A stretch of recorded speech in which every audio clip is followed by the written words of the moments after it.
So we are experiencing on an average more than 20 tropical cyclones a year. And due to its sloping topography, ang City of San Fernando, mababa po kasi siya sa bandang south at mataas siya sa bandang north. So we are very much highly susceptible to flash flooding. No? So yun po yung mga pinaghahandaan natin ngayon na in terms ngayong panahon ng tag-ulan.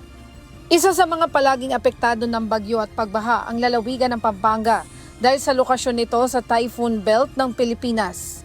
Kaya naman highlight sa pagdiriwang ng National Disaster Resilience Month ngayong Hulyo 2026 ang mga programa sa Disaster Risk Reduction and Management. Layunin nito na maipakita ang iba't ibang kakayahan sa pagliligtas at pagtugon sa anumang uri ng emergency, kasabay ng pagpapalawak ng kaalaman ng mga mamamayan sa mga panganib sa kanilang kapaligiran at kung paano ito paghahandaan. In times of emergencies, no, yung ating mga taong pinadadala, nagre-responde ay trained, no, capable, no, at well-equipped na mga responders po for our mga kababayan. Sa antas ng mga barangay, may mga barangay DRRM committees naman na nakatutok sa paghahanda sa kalamidad. Mayroon din sa mga paaralan at sa iba't ibang establishmento ng mga disaster management committees na regular na sumasailalim sa mga pagsasanay upang matutunan ng wastong pagtugon sa iba't ibang uri ng hazard. Pinapaalalahanan din ang mga nakatira sa mababang lugar na magtaas ang kanilang mga gamit o agarang lumipat sa mas ligtas na lokasyon kapag may banta ng pagbaha.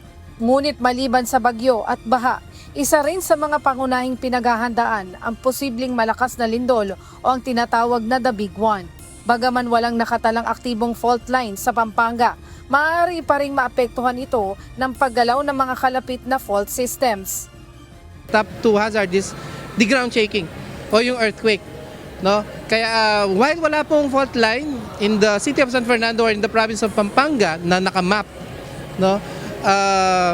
Dahil sa ating proximity sa mga major fault lines, no, like of course yung pinaghahandaan po natin is the big one or yung posibleng paggalaw ng West Valley Fault, no? Meron din tayong katabing iba pang mga fault lines like the Digdig Fault, Zambales Fault, Philippine Fault Zone, among others. Kahit alin po sa mga yan ang gumalaw, may mararamdaman or mararamdaman din po natin.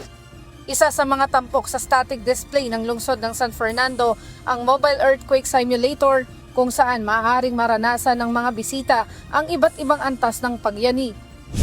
Sa pamamagitan nitong earthquake simulator, mararanasan natin ang lakas ng lindol.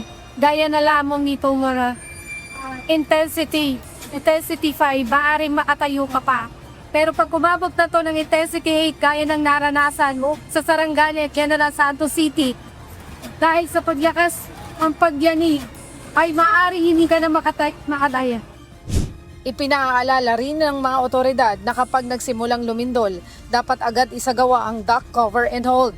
Matapos ang pagyanig, hindi dapat gamitin ang mga elevator at sa halip ay gumamit ng mga hagdanan sa ligtas na paglikas. Dapat din umanong may malinaw at nakamarkang mga exit points ang mga gusali upang magabayan ang mga tao sa oras ng emergency.